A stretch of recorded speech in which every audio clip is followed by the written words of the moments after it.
सोचें, आप सड़क पर जा रहे हैं और हल्की सी टक्कर हो जाती है। मतलब कोई भारी नुकसान नहीं हुआ है, बस एक मामूली सी खरोच आई है गाड़ी पर। हाँ, ऐसा तो ट्रैफिक में अक्सर होता ही रहता है। बिल्कुल। लेकिन तभी अचानक सामने वाली गाड़ी का दरवाजा झटके से खुलता है और एक इंसान बाहर निकलकर पूरी ताकत से चीखने लगता है।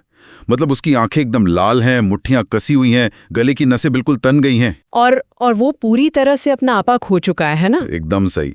वो पूरी तरह से बेकाबू हो गया है। तो उस पल में वास्तव में चल क्या रहा है? मतलब क्या वो उस इंसान का असली रूप है जो बस उस तनाव के पल में अचानक बाहर आ गया है, या फिर उसके ही दिमाग के कुछ रसायनों ने उसे पूरी तरह से हाईजैक कर लिया है और अब वो अपने कंट्रोल में है ही नहीं?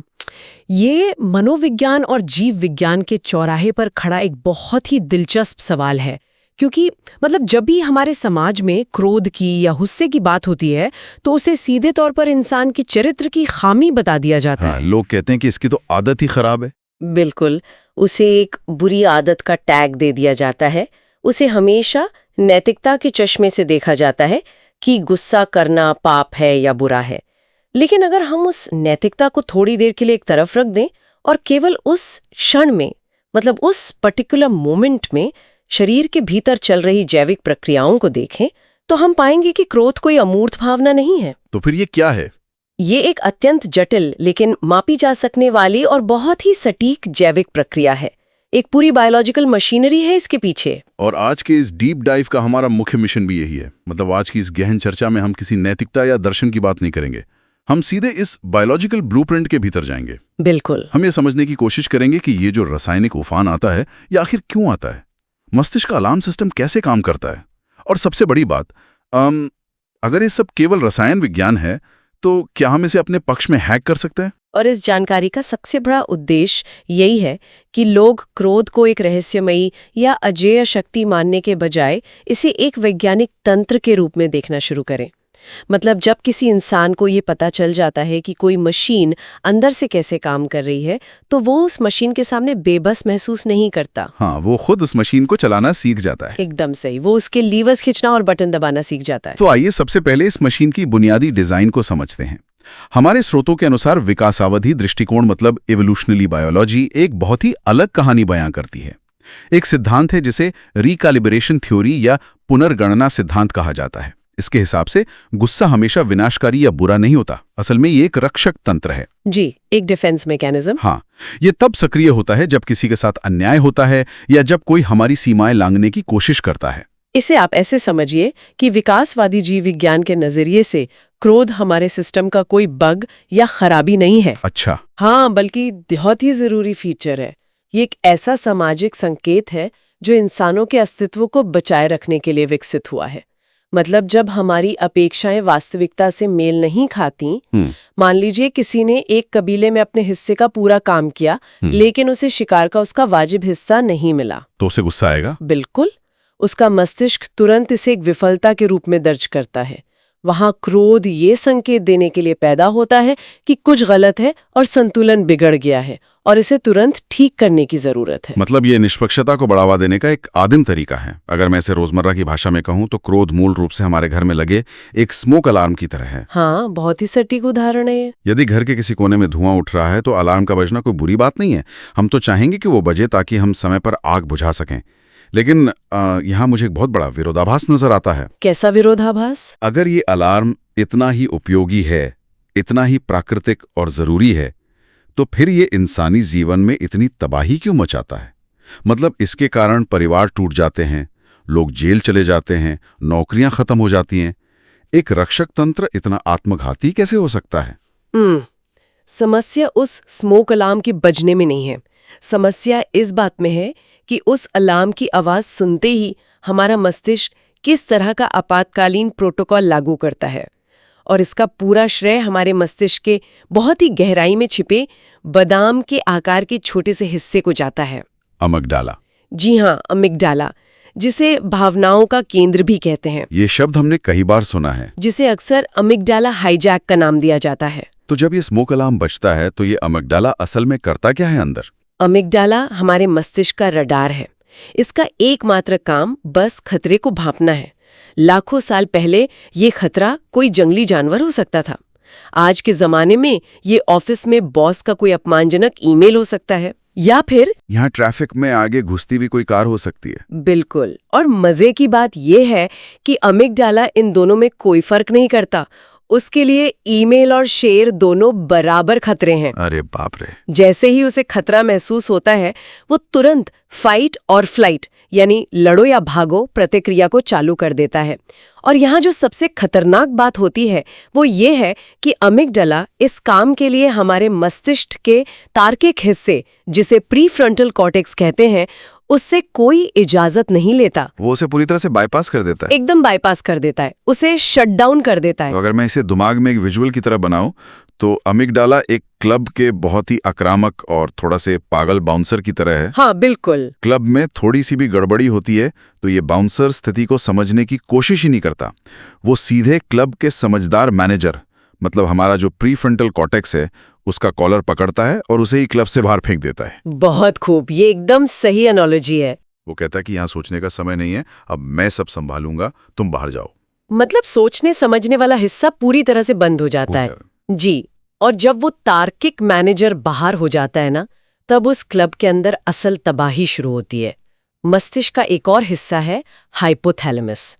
ये इस आपातकाल का मुख्य कंट्रोल रूम है। जैसे ही अमिगडाला इसे सिग्नल देता है, हाइपोथैलेमस शरीर में 2 अलग-अलग जैविक सर्किट चालू कर देता है। अच्छा, 2 सर्किट। हाँ, पहला है सैम सिस्टम। ये एक तरह का ब्रॉडबैंड कनेक्शन है, बहुत फास्ट। ये सेकंड के 100वें हिस्से में खून के अंदर एड्रेनलिन और नॉर एड्रेनलिन हार्मोन छोड़ देता है। वाह। और ये वो पल है जब शरीर में एकदम से शारीरिक बदलाव महसूस होते हैं। हाँ, है ना? बिल्कुल। ये एड्रेनलिन सीधा आपके हृदय को निर्देश देता है कि वो तेजी से पंप करे। रक्तचाप अचानक से बढ़ जाता है। खून पेट और त्वचा से खिंचकर सीधे आपके हाथों और पैरों की मांसपेशियों में जाने लगता है, ताकि हम या तो लड़ सकें या वहां से भाग सकें। एकदम सही। पुतलियां चौड़ी हो जाती हैं। ये सब इतनी तेजी से होता है कि इंसान को सोचने का एक पल भी नहीं मिलता। ये तो पहला सर्किट हुआ। और दूसरा सर्किट क्या करता है? दूसरा सर्किट है HPA एक्सिस। इसे आप हार्मोन की एक रिले रेस समझ सकते हैं। ये पहले वाले से थोड़ा धीमा है, लेकिन ये लंबे समय तक अपना असर दिखाता है। ये रिले रेस हाइपोथैलेमस से शुरू होकर पिट्यूटरी ग्रंथि तक जाती है और वहां से किडनी के ऊपर बैठी एड्रेनल ग्रंथियों तक। और अंत में जो रसायन खून में उड़ेला जाता है वो है कॉर्टिसोल, मतलब हमारा मुख्य तनाव हार्मोन। जी, कॉर्टिसोल। कॉर्टिसोल का काम है शरीर को लंबी लड़ाई के लिए तैयार रखना। ये तुरंत लिवर को सिग्नल देता है कि वो शरीर का सारा जमा हुआ ग्लूकोज खून में डाल दे ताकि मांसपेशियों को ऊर्जा मिले। लेकिन सोचिए, आज के जमाने में हम किसी शेर से तो लड़ नहीं रहे, हम तो सिर्फ एक ईमेल पढ़कर गुस्सा हो रहे हैं अपनी कुर्सी पर बैठकर। बिल्कुल। और हमारे शरीर को उस एक्स्ट्रा ग्लूकोज और ऊर्जा की कोई जरूरत नहीं है उस वक्त। तो वो अतिरिक्त ऊर्जा और हार्मोन शरीर के अंदर ही एक जहरीले कॉकटेल की तरह घूमते रहते हैं। लेकिन एक मिनट रुकिए, अगर सोचने समझने वाला मैनेजर बाहर है, बाउंसर ने पूरी तरह कब्जा कर लिया है और शरीर में एड्रेनालिन और कॉर्टिसोल की बाढ़ आ गई है, तो इंसान कभी वापस नियंत्रण कैसे पा सकता है?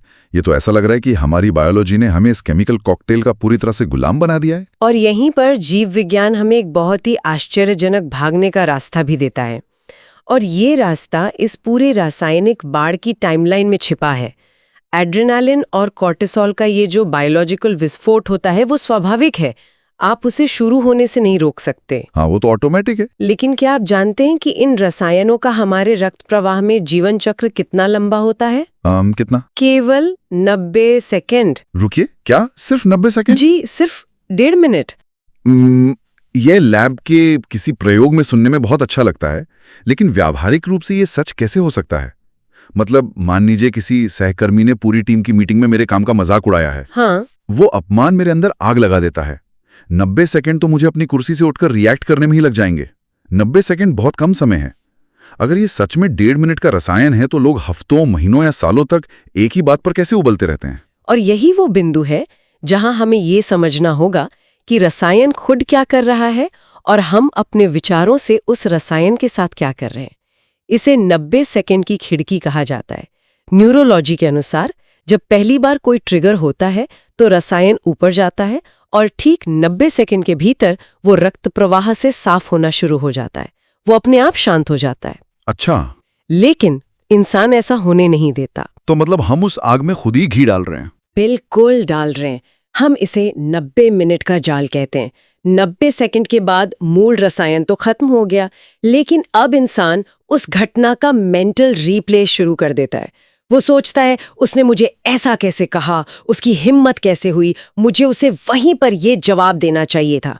हाँ, हम बार बार उसी सीन को दिमाग में चलाते हैं। और जब आप उस विचार को दोहराते हैं तो आप असल में अमिगडला को ये संदेश भेज रहे हैं कि खतरा अभी भी सामने खड़ा है। अमिगडला तुरंत नया कॉर्टिसोल रिलीज कर देता है। आप फिर 90 सेकंड के लिए उसी लूप में फंस जाते हैं। बाप रे। और ये चक्र 90 मिनट या उससे भी अधिक समय तक खींच सकता है। हम असल में सामने वाले के कारण नहीं, बल्कि अपनी ही यादों के कारण बार बार खुद को हाईजैक कर रहे होते हैं। ये बहुत ही गहरी बात है। इसका मतलब है कि रिएक्शन और रिस्पॉन्स के बीच सिर्फ 90 सेकंड का फासला है। प्रतिक्रिया या रिएक्शन वो है जो हम 0 से 90 सेकंड के बीच करते हैं, जब हमारे अंदर बाउंसर का राज होता है और हम बिना सोचे समझे चिल्लाते हैं या कोई विनाशकारी ईमेल सेंड कर देते हैं। बिल्कुल। और अनुक्रिया या रिस्पॉन्स वो है जब हम किसी तरह उन 90 सेकंड को पार कर लें, नए विचार दिमाग में ना लाएं और उस मैनेजर यानी प्री फ्रंटल कॉर्टेक्स को वापस अपनी कुर्सी पर बैठने का मौका दें। एकदम सही पकड़ा आपने। जब मैनेजर वापस आ जाता है तब आप सोच समझकर, मुखर होकर अपनी बात रख सकते हैं कि आपने जो मीटिंग में कहा वो मुझे स्वीकार्य नहीं है। वो रिस्पॉन्स है। लेकिन हर कोई इस तरह से रिएक्ट नहीं देता है। मतलब कुछ लोग बिल्कुल भी नहीं चिल्लाते हैं, वो बस चुप हो जाते हैं और सब कुछ अंदर ही अंदर सह लेते हैं। मनोविज्ञान में इसलिए क्रोध अभिव्यक्ति का मैट्रिक्स कहा जाता है। इसके 4 मुख्य तरीके हैं। पहला है आक्रामक, जो सीधा चीखना या चीजें तोड़ना है। दूसरा है निष्क्रिय आक्रामक या पैसिव अग्रेसिव, जिसमें इंसान सीधे नहीं लड़ता बल्कि ताने मारता है या पीठ पीछे काम बिगाड़ता है। हाँ, वो तो और भी परेशान करने वाला होता है। जी। तीसरा तरीका मुखर या असर्टिव है, जो सबसे स्वस्थ माना जाता है, जहां आप बिना किसी पर हमला किए अपनी सीमाएं तय करते हैं। लेकिन जो चौथा तरीका है, जिसे हम सप्रेशन या गुस्से को दबाना कहते हैं, वो असल में एक साइलेंट किलर है। गुस्से को पी जाना अक्सर हमारे समाज में ऐसे लोगों को बहुत शांत या अच्छा माना जाता है। पहले लोग इसके लिए प्रेशर कुकर का रूपक इस्तेमाल करते थे, लेकिन मुझे वो थोड़ा पुराना लगता है। तो आप इसे कैसे देखते हैं? अगर हम आज की इस जीव विज्ञान की चर्चा के हिसाब से देखें तो गुस्से को दबाना उस कार की तरह है जिसका इंजन रेड लाइन पर है। आपने एक्सेलरेटर पूरी ताकत से दबा रखा है, मतलब अमिगडाला ने कॉर्टिसोल रिलीज कर दिया है, लेकिन साथ ही आपने ब्रेक भी पूरी ताकत से दबा रखा है ताकि कोई हरकत बाहर न दिखे। बाहर से कार शांत दिख रही है, लेकिन अंदर ही अंदर उसका ट्रांसमिशन और इंजन टूट रहा है। शरीर के भीतर ही तबाही मचाने लगता है। चूंकि शरीर लगातार फाइट और फ्लाइट मोड में फंसा है, तो इसका एक पूरा हेल्थ इम्पैक्ट वेब तैयार हो जाता है। तो ये कॉर्टिसोल अंदर असल में क्या कर रहा है? ये हमारे अंगों को कैसे नुकसान पहुंचाता है? इसके मैकेनिज्म को समझना थोड़ा डरावना हो सकता है। जब कॉर्टिसोल लगातार खून में बना रहता है, तो सबसे पहले वो मस्तिष्क के हिप्पोकैम्पस में न्यूरॉन्स को नष्ट करना शुरू करता है, जो कि हमारी याददाश्त का केंद्र है। बिल्कुल। इसके अलावा रक्त वाहिकाएं सिकुड़ जाती हैं, जिससे हृदय को खून पंप करने में बहुत जोर लगाना पड़ता है, जो अंततः हाइपरटेंशन और हार्ट अटैक का कारण बनता है। और मैंने कहीं पढ़ा था कि इसका सीधा असर हमारे पेट पर और पाचन पर भी होता है। जी बिल्कुल होता है। क्योंकि जब अमिगडाला को लगता है कि जान खतरे में है, तो वो पाचन तंत्र के ब्लड सप्लाई को बंद कर देता है। उसे लगता है कि अभी खाना पचाने का समय नहीं है, अभी तो बस जान बचानी है। लॉजिकल है। इसके कारण एसिड रिफ्लक्स, अल्सर और इरिटेबल बाउल सिंड्रोम जैसी गंभीर बीमारियां पैदा होती हैं। साथ ही जब शरीर की सारी ऊर्जा इस नकली खतरे से लड़ने में लग जाती है, तो हमारी इम्यूनिटी बिल्कुल गिर जाती है और मानसिक स्तर पर लगातार अपनी असली भावनाओं को दबाने से इंसान भयंकर डिप्रेशन और क्रॉनिक एंजाइटी का शिकार हो जाता है। तो अगर हम यहाँ एक पल रुक कर सोचें, गुस्से में अंधाधुंध फूटना हमारे रिश्तों और करियर को बर्बाद कर रहा है, और अच्छे बनकर गुस्से को पी जाना हमारे ही अंगों को अंदर से उबाल रहा है। दोनों ही स्थितियां एकदम विनाशकारी हैं। हाँ, दोनों के अपने नुकसान है। इसका सीधा मतलब ये है कि एक बार अमिगडाला हाईजैक हो गया तो नुकसान होना तो तय है। तो असली उपाय ये है कि हम उस अलार्म को इतनी जल्दी बजने ही ना दें। मतलब क्या हम शारीरिक रूप से अपने शरीर का एक ऐसा कवच बना सकते हैं कि अमिगडाला छोटी छोटी बातों पर ट्रिगर ही ना हो? यही आज की चर्चा का सबसे महत्वपूर्ण सवाल है, और इसका सीधा जवाब हमारी जीवन शैली के 2 सबसे बुनियादी स्तंभों में छिपा है। हमारा भोजन और हमारी फिटनेस। भोजन। हाँ, भोजन सिर्फ कैलोरी नहीं है, यह असल में हमारे मस्तिष्क का फ्यूल गेज है। गट ब्रेन एक्सिस के बारे में आपने सुना ही होगा। हमारे पेट और मस्तिष्क के बीच एक सीधा हाईवे है। हाँ, मैंने सुना है कि शरीर का 90% सेरोटोनिन, जो खुशी का हार्मोन होता है, वो हमारे पेट में बनता है। तो इसका मतलब है कि हम जो खाते हैं वो सीधे तौर पर यह तय कर रहा है कि हमारा अमिगडाला कितना शांत रहेगा। बिल्कुल। आयुर्वेद और आधुनिक न्यूट्रिशन साइंस दोनों इस बात पर सहमत है। अगर आप अत्यधिक पकाया हुआ, बासी या बहुत भारी भोजन करते हैं, जिसे तामसिक कहा जाता है, तो आपके पाचन तंत्र को उसे पचाने में भारी संघर्ष करना पड़ता है। अच्छा। यह संघर्ष शरीर में एक माइक्रो स्ट्रेस या सूक्ष्म सूजन पैदा करता है, इन्फ्लेमेशन। जब शरीर पहले से ही अंदरूनी तनाव में होता है, तो बाहर का एक छोटा सा ट्रिगर, जैसे किसी का आपको बस घूर कर देखना, अमिग्डाला को लगता है कि यह कोई बड़ा हमला है, क्योंकि बेसलाइन तनाव पहले से ही बहुत ज्यादा था। समझ गया, शरीर पहले से ही अलर्ट पर है। बिल्कुल। इसके विपरीत ताज़ा और सुपाच्य भोजन, जिसे हम सात्विक कहते हैं, वो गट ब्रेन एक्सिस के जरिए मस्तिष्क को शांत और सुरक्षित होने का सीधा सिग्नल भेजता है। ये तो एक खाने की बात। लेकिन फिटनेस को लेकर जो आंकड़ा हमारे रिसर्च में है, वो मुझे सबसे ज्यादा चौंकाने वाला लगा। मतलब क्या ये सच है कि जो लोग शारीरिक रूप से अनफिट होते हैं, उन्हें फिट इंसान के मुकाबले 8 गुना अधिक तेज गुस्सा आता है? 8 गुना? जी हाँ, ये सच है।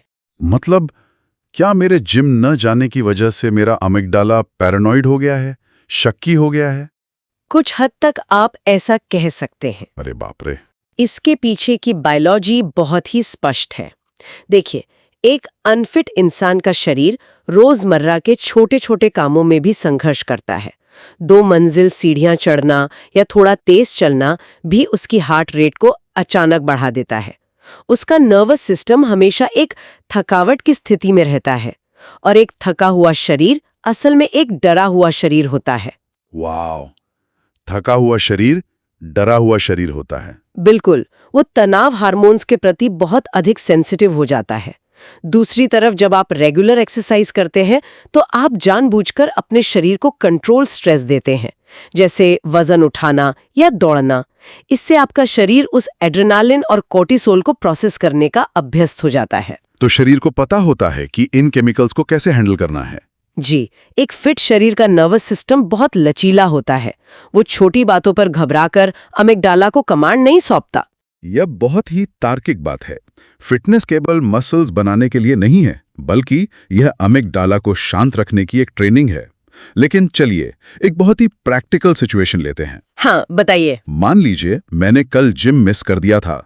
मैंने रात को बहुत भारी और तामसिक खाना खाया था, और आज ऑफिस में किसी ने कुछ ऐसा कर दिया कि मेरे अंदर वो 90 सेकंड का रासायनिक उफान शुरू हो गया है। मुझे लग रहा है कि अब मैं कुछ ऐसा बोल दूंगा जिसका मुझे बाद में बहुत पछतावा होगा। मेरे पास इस इमरजेंसी टूलकिट में क्या उपाय हैं? मैं तुरंत कौन सा बायोलॉजिकल ब्रेक लगा सकता हूँ?